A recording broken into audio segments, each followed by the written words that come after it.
अभिजीत दीपके की मौत, गर्भवती महिला पुलिसकर्मी पर हमला और हिंसा के आरोप। सीजेपी के प्रदर्शन में किए गए ये 10 दावे अगर सच साबित हो जाते हैं तो देश में बड़ा बवाल तय था। नमस्कार, मैं हूं आंचल श्रीवास्तव, आप देख रहे हैं इंडिया न्यूज। देश की राजनीति में एक बार फिर सड़कों से लेकर सोशल मीडिया तक बहस छिड़ी हुई थी। कारण था सीजेपी का विरोध प्रदर्शन, जिसमें सरकार और पुलिस पर कई बेहद गंभीर आरोप लगाए गए। इनमें अभिजीत दीपके की मौत, एक गर्भवती महिला पुलिसकर्मी पर कथित हमला और कई अन्य बड़े दावे शामिल हैं। क्योंकि सोशल मीडिया पर जिस तरीके से वीडियो वायरल होता है, लेकिन उसकी सत्यता कितनी है ये जानना बेहद जरूरी हो जाता है।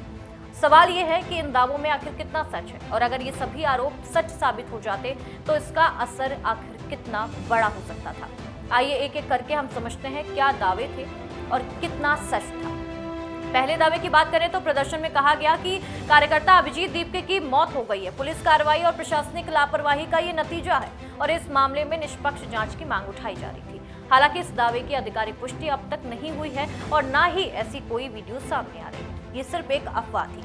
दूसरा दावा है, प्रदर्शन के दौरान आरोप लगाया गया कि एक गर्भवती महिला पुलिसकर्मी के साथ धक्का मुक्की हुई है, हमला हुआ है उस पर। और अगर किसी ड्यूटी पर तैनात गर्भवती पुलिसकर्मी पर वास्तव में हमला हुआ हो तो ये न केवल कानूनी व्यवस्था बल्कि पुलिस सुरक्षा पर भी गंभीर सवाल खड़े करता है। लेकिन इस दावे की भी कोई स्वतंत्र पुष्टि नहीं हुई है, न ही ऐसा कोई वीडियो वायरल हुआ है। तीसरा दावा, प्रदर्शनकारियों ने यह आरोप लगाया कि पुलिस ने जरूरत से ज्यादा बल प्रयोग किया और शांतिपूर्ण प्रदर्शन को रोकने के लिए कठोर कार्रवाई की गई।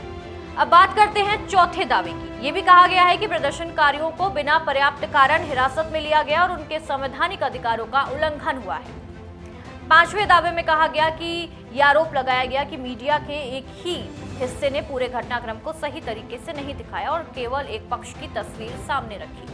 छठा दावा है, प्रदर्शन में ये भी कहा जा रहा है कि सोशल मीडिया पर कई वीडियो और तस्वीरें हटाई गई हैं या उनकी पहुंच सीमित कर दी गई है। हालांकि इस संबंध में कोई भी आधिकारिक पुष्टि नहीं हुई है।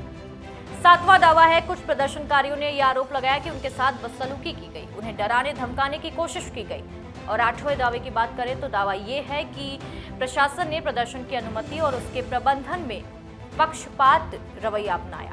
और नौवां दावा यह है कि प्रदर्शनकारियों ने कहा कि पूरे मामले में जिम्मेदार अधिकारियों के खिलाफ अब तक कोई ठोस कार्रवाई नहीं हुई। जिसने बच्चों को मारा, अब तक उनमें कोई कार्रवाई नहीं हुई। और 10वां दावा यह है कि पूरे मामले को दबाने की पूरी कोशिश की जा रही है और निष्पक्ष जांच की बजाय राजनीतिक बयानबाजी इसमें ज्यादा हो रही है।